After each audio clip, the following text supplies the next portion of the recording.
හිරුකමරු ආදරය ගෙනල්ලා කතාවට ආදරය කරන ඕනව ගොඩක් ආදරෙන් පිළිගැනීමට කැමැත්තක් තියෙනවා. ඉතින් සුදු අම්මටත් හිතෙනවා හංසනාව මුණ ගැහෙන්න ඕනි කියලා. හැබැයි දුන්නත් එක්ක නෙවෙයි. අනිවාර්යයෙන්ම සුදු අම්ම යන්නේ තනියම. විශේෂයෙන්ම හංසනා ඉන්න ගෙදරටම හොයාගෙන යනවා. මොකද දිනෙත්මින් මේ වෙලාවේ ඉන්න තත්ත්වය ගැන කල්පනා කරන නිසා තමයි ඒ විදියට යනවා ඇත්තේ කියන ඒ කතාව ගැන තමයි අද අපි මේ වෙලාවේ කතා කරන්නට chance එකකුත් තියාගෙන ඉන්නේ. ඒ විශ්වාසය අපිට මේ වෙලාවේ කතා කරන්න ඉඩක් හදලා දෙනවා කියන ඒ කතාව ගැන තමයි මට මතක් කරන්නටත් පුළුවන්කම ලැබිලා තියෙන්නේ. තව දෙයක් අපිට විශ්වාසයෙන්ම කතා කරගන්නට පුළුවන්කම තියෙනවා. ඒ තමයි සුදු අම්ම හොඳටම දන්නවා මේ දිනෙත්මින් කරන්නේ බොරුවක් කියලා. දිනෙත්මින් එහෙම බොරුවක් කරන්න වෙන හේතුවක් හින්දා නෙමෙයි කියන ඒ කතාව ගැන මේ වෙලාවේ තදින්ම තේරුම් අරගෙන ඉන්නේ කියන ඒ කතාව ගැන තමයි අපිට තේරුම් කරලා දෙන්න ඕනේ. මොකද දිනෙත්මින් මේ වගේ දෙයක් කරන්න වෙන හේතුවක් හින්දා නෙමෙයි.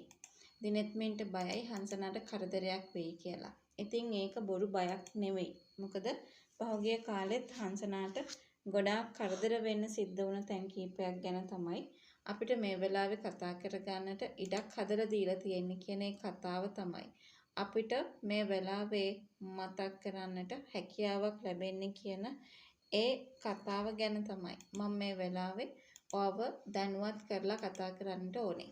ඉතින් සුදු අම්මා මේම කොහොම හරි කරලා මුණ ගැහෙන්න යනවා කියලා හිතන්නකෝ. ඒ මුණ ගැහෙන්න ගියාට පස්සේ හංසනා කියන්නේ කොච්චර හොඳ කෙනෙක්ද කියන එක ගැන හොඳින්ම තේරෙන්නට ඉඩකඩක් තියෙනවා. මේ විදිහට තේරුම් ගියාට පස්සේ දැන් අනිවාර්යෙන්ම දිනෙත්මින් ඉන්න තත්වය ගැන සුදු අම්මා අනිවාර්යෙන් කතා කරන්න නියමිතයි. ඉතින් කොහොමනත් අනිවාර්යෙන්ම සුදු අම්මා මේ යුතුයකම කරන්න ඕනි කියන එක ගැන තේරුම් ගන්නවා. මොකද දිනෙත්මින් තීරණයක් ගත්තොත් ඒ තීරණය කොහෙත්ම අතාරින්න සූදානමක් දක්වන්නේ නැහැ කියන එක ගැන හොඳින්ම තේරුම් අරගෙනයි ඉන්නේ කියන ඒ කතාව අපි මේ වෙලාවේ කතා කරන්නට අවස්ථාවක් තියාගෙන ඉන්නවා කියන ඒ කතාව ගැන තමයි අද මම මේ වෙලාවේදී කතා කරන්නටත් උනන්දුවක් තියාගෙන හිටියේ.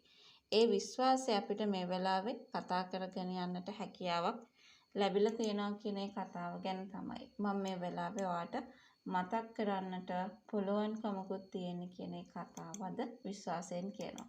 ඉතින් සුදුවම මේ විදිහට ගිහිල්ලා විස්තර කිව්වට පස්සේ හොඳින්ම තේරුම් ගන්නවා මේ වෙලාවේ මොන වගේ දෙයක්ද සිද්ධ වෙලා තියෙන්නේ කියලා. ඉතින් ඒ හින්දා මේ වෙලාවේ තමන්ගේ අතින් වෙලා තියෙන වැරද්දක් කියන එක හංසනට තේරෙන්න වැඩි අවස්ථාවක් ලැබෙනවා ඇති කියලා තමයි අපි අනිවාර්යෙන්ම කතා කරන්නට ඉඩක් තියාගෙන ඉන්න ඕනේ කියන ඒ කාරණාව අපි මතක් කරනවා.